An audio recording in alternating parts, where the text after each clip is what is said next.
rythme des thèmes essentiels, il fait danser notre imaginaire, vagabonder notre esprit. En somme, il nous fait vibrer. Voici la carte d'identité de mon invité aujourd'hui. Nom Schmitt, prénom Éric Emmanuel, né à Sainte-Foy-les-Lyons. Juste.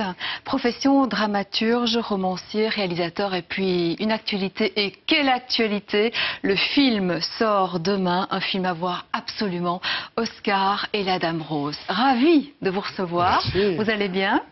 Oui, comme on va à la veille de la sortie d'un film. Mais vous avez les yeux qui pétillent, Éric Emmanuel Oui, parce Schmitt. que ça se passe bien. Oui. D'accord. Alors, quelques signes particuliers vous concernant. On peut dire que vous êtes finalement une véritable perle rare, puisque vous conjuguez sans problème succès critique et succès populaire. Oui, c'est étonnant. Souvent, la critique n'aime plus les gens qui deviennent populaires et ça va, j'ai toujours des critiques qui continuent à m'aimer. Mais tant mieux, ça veut dire qu'ils respectent le public. Oui.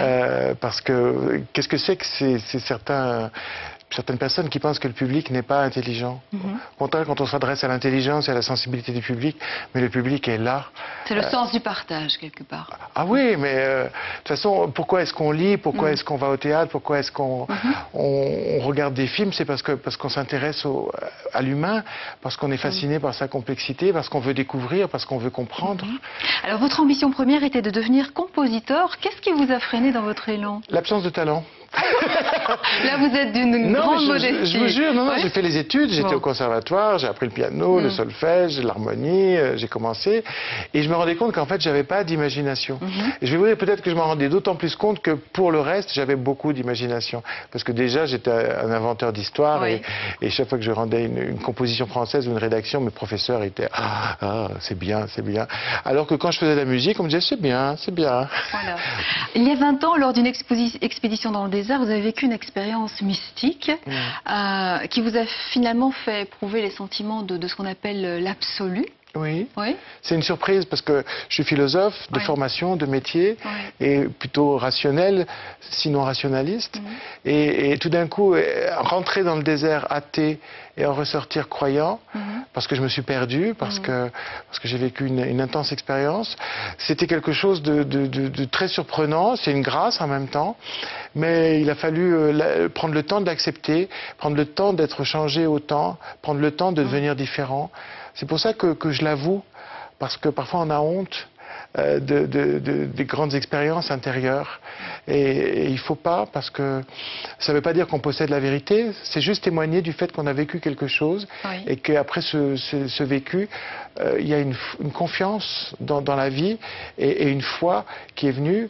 Et voilà, c'est l'origine. Et puis ces expériences peuvent servir à autrui aussi, voilà. Enfin, en tout cas, dire ça existe. Tout à fait. Alors, votre actualité, très importante. Parlons-en, Oscar et la Dame Rose.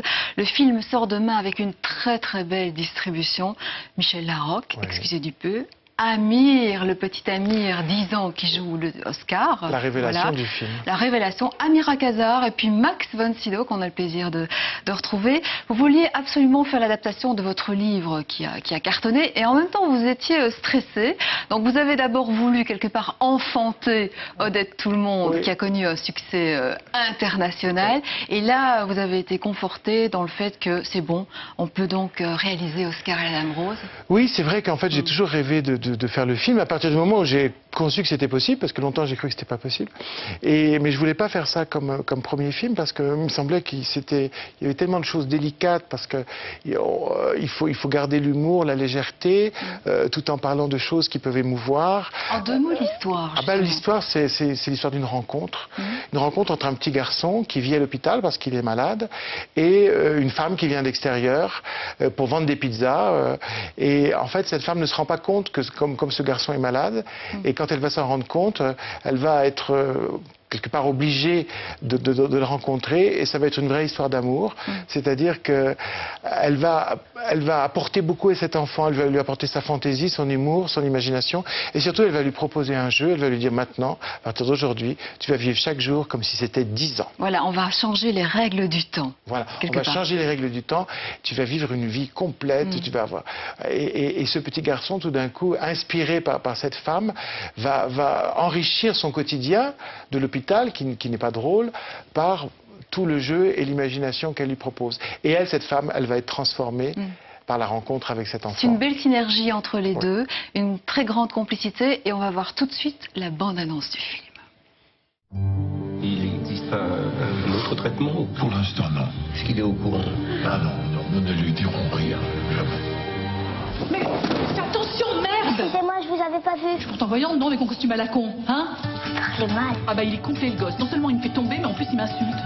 Allez, dégage, microbe. Madame, Quoi? c'est quoi votre métier? Catcheuse.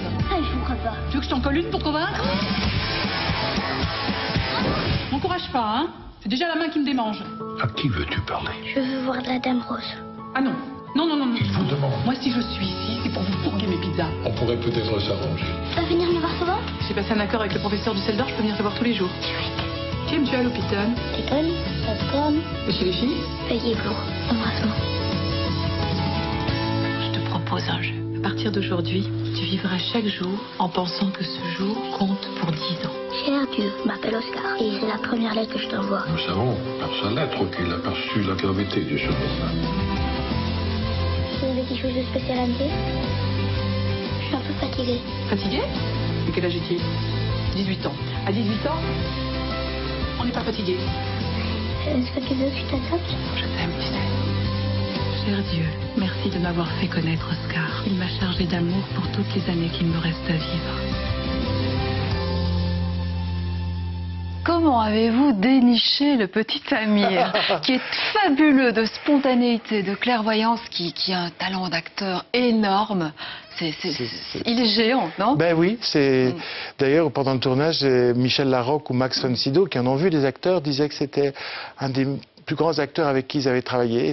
En plus, faire travailler un enfant et lui dire, écoute, pendant le tournage, tu n'auras pas de cheveux, puisque là, eh bien, c'est l'histoire d'un enfant qui est malade, c'est pas évident. Ben, quand je lui ai dit, il a d'abord un petit peu crâné en disant « Ouais, mon père fait ça pour Pas les grave, vacances. comme Titeuf. Ouais, que je vais faire comme mon père, pas de problème. » Et puis, en fait, le jour où on l'a fait, il s'est vu dans la glace et il s'est évanoui.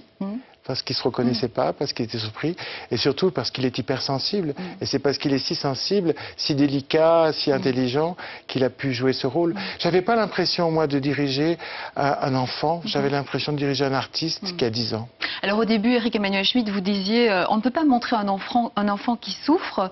Si on le voit, on entend plus ce qu'il dit. Oui. C'est bien vrai. Dans le film, je ne montre pas sa souffrance au sens physique.